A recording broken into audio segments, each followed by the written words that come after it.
جی السلام علیکم۔ 1993 میں انڈیپینڈنٹ پاور پروڈیوسرز کے حوالے سے بنائی جانے والی پاکستان کی اگر پالیسی کو دیکھا جائے تو ایک شعر ذہن میں آتا ہے، وہ یہ کہ کچھ تو مجبوریاں رہی ہوں گی ورنہ یوں ہی کوئی بے وفا نہیں ہوتا۔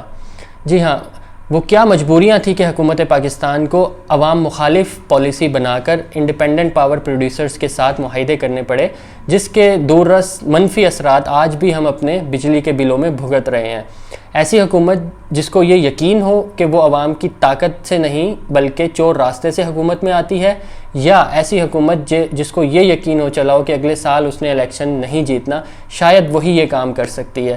تو وہ 1993 کی آئی پی پیز کی پالیسی کیا تھی، آئیے دیکھتے ہیں اس ویڈیو میں۔ 1980 تک پاکستان میں وابڈا اور کے الیکٹرک سب پاور جنریشن کو آن کیا کرتے تھے۔ 1985 میں فنڈز کی کمی کی وجہ سے وابڈا کو دی جانے والی سہولیات میں کمی ہو گئی اور حکومت نے پرائیویٹ سیکٹر کی طرف دیکھنا شروع کیا۔ اسی زمن میں ایک پروگرام متعارف کروایا جس کا نام تھا private sector energy development programme, یعنی PSEDP۔ ورلڈ بینک اور گورنمنٹ کی مدد سے PSEDP 1 اور PSEDP 2 پروگرام متعارف کروائے گئے، جن کا مقصد پرائیویٹ پاور سیکٹر جنریشن کو سپورٹ کرنا تھا۔ ان پروگرام کی مدد سے $1.5 بلین اکٹھے کیے گئے اور مختلف آئی پی پیز نے یہ بجٹ حاصل کیا، اور اسی کی وجہ سے ہبکو کا قیام 1991 میں وجود میں آیا، جو پاکستان کا پہلا آئی پی پیز تھا اور زینل انڈسٹری آف سعودیہ کی مدد سے ہب ریور پہ مکمل کیا گیا۔ یہ پروجیکٹ تاخیر کا شکار بھی ہوا کیونکہ گلف وار شروع ہو چکی تھی اور پاکستان میں حکومتوں کی تبدیلی کا سلسلہ جاری تھا۔ ہبکو ابھی بن رہا تھا کہ ملک میں لوڈ شیڈنگ شروع ہو گئی۔ 1993-94 میں 2 گیگا واٹ کا شارٹ فال ایکسپیکٹ کیا گیا۔ حکومت کے لیے بڑے پروجیکٹس کو فنڈ کرنا ممکن نہیں تھا، اس لیے 93 میں ایک ٹاسک فورس بنائی گئی جس نے 2020 تک کی انرجی ضروریات کا پتہ لگانا تھا۔ اس ٹاسک فورس نے ایک رپورٹ شائع کی جس کا نام تھا report of the prime minister task force on energy. اس رپورٹ کی بنیاد پر 1994 میں پرائیویٹ پاور پالیسی بنائی گئی جس کا نام policy framework and package of incentives for private sector power generation projects in Pakistan رکھا گیا۔ اس پالیسی کا کام باہر کی دنیا سے انویسٹرز کو اٹریکٹ کرنا تھا۔ حکومت نے آئی پی پیز کو بہت ہی لیکریٹو پیکیجز آفر کیے۔ سب سے پہلے تو بجلی کا یونٹ 6.5 سینٹس پہ مقرر کیا گیا، پھر ان کو اختیار دیا گیا کہ وہ کسی بھی طرح کی ٹیکنالوجی اور ریسورس کو استعمال کر سکتے ہیں اور وہ کسی بھی طرح کا آئل استعمال کر سکتے ہیں بجلی پیدا کرنے کے لیے۔ کاسٹ پلس میتھڈ کو استعمال کیا گیا تھا بجلی کے یونٹ ڈیسائیڈ کرنے کے لیے، یعنی کہ یونٹ کی ایک پرائس کیا ہوگی۔ کاسٹ پلس میتھڈ میں آپ بنیادی خرچہ کاؤنٹ کرتے ہیں اور اس کے اوپر ایک مخصوص پروفٹ رکھ کے ریٹ کا تعین کرتے ہیں، یعنی یہ طے کر دیا گیا کہ آئی پی پیز کو کبھی نقصان ہوگا ہی نہیں۔ ایک اور ادارہ private power and infrastructure board کے نام سے بنایا گیا، یعنی PPIB، جس کا کام اس پالیسی کو امپلیمنٹ کروانا تھا۔ اس پالیسی کا حیران کن فیچر بلک پاور ٹیرف تھا، جو 60% کیپیسٹی فیکٹر کو سامنے رکھ کے بنایا گیا، یعنی اگر یہ پاور پلانٹ کوئی بجلی پیدا نہ کریں تب بھی حکومت پاکستان کا ادارہ وابڈا ان کو پیمنٹس کرتا رہے گا، جو کہ fixed cost, maintenance cost, administrative cost اور مینٹیننس کاسٹ کے نام پہ شامل ہوں گی۔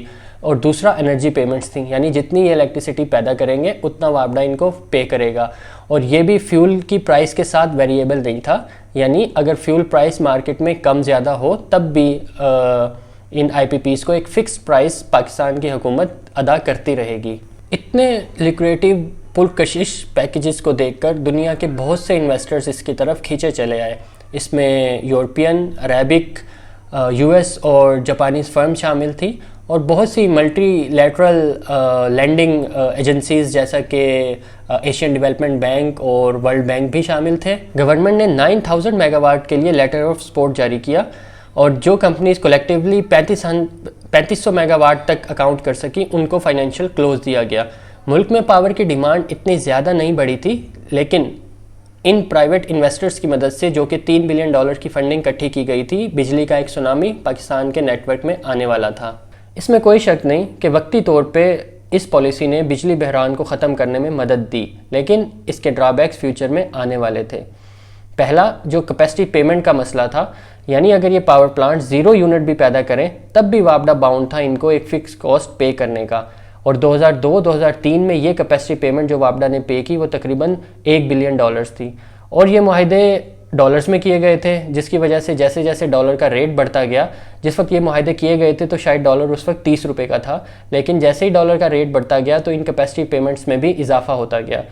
تیسری چیز، یہ معاہدے آئی پی پیز کے ساتھ بہت ہی جنرس تھے، تو آنے والی حکومت نے پچھلی حکومت کو کرپشن چارجز میں بھی عدالتوں تک گھسیٹا۔ اس پالیسی کو بہتر بنایا جا سکتا تھا۔ جس وقت پاکستان کے پاس بہت زیادہ انویسٹرز انٹرسٹ شو کر چکے تھے تو ان سے ٹیرف کم کروایا جا سکتا تھا، لیکن مضحکہ خیز طور پہ حکومت نے آئی پی پیز کے خلاف ہی مقدمے دائر کر دیے کہ انہوں نے دھوکے سے اتنے لیکوریٹو پیکیجز پر ہم سے سائن کروائے ہیں۔ جی، یہ وہ مختصر کہانی تھی آئی پی پیز کے بارے میں جو آپ سب کو جاننا ضروری ہے، تاکہ نیکسٹ ٹائم جب بھی بجلی کا بل زیادہ آئے تو آپ کے ذہن میں وہ پالیسی ہونی چاہیے کہ جس کی بنیاد پہ آج تک ہم متاثر ہو رہے ہیں۔ پچھلی حکومت نے کوشش کی کہ آئی پی پیز کے ساتھ کچھ نیگوسیشنز کی جائیں اور ان ٹیرف کو، ان کیپیسٹی پیمنٹس پہ کچھ بات کی جائے، لیکن کوئی خاطر خواہ رزلٹ نہیں نکلا۔ کمنٹ سیکشن میں اپنی رائے کا اظہار ضرور کیجیے گا کہ اگر آپ کو انفارمیشن پسند آئی، اور آپ کیا سمجھتے ہیں کہ کس طرح ہم آئی پی پیز سے کچھ نئے معاہدے کر سکتے ہیں اور پاکستان کو ان کیپیسٹی پیمنٹس اور ان لانگ ٹرم معاہدوں سے آزاد کیا جا سکتا ہے۔ جزاک اللہ۔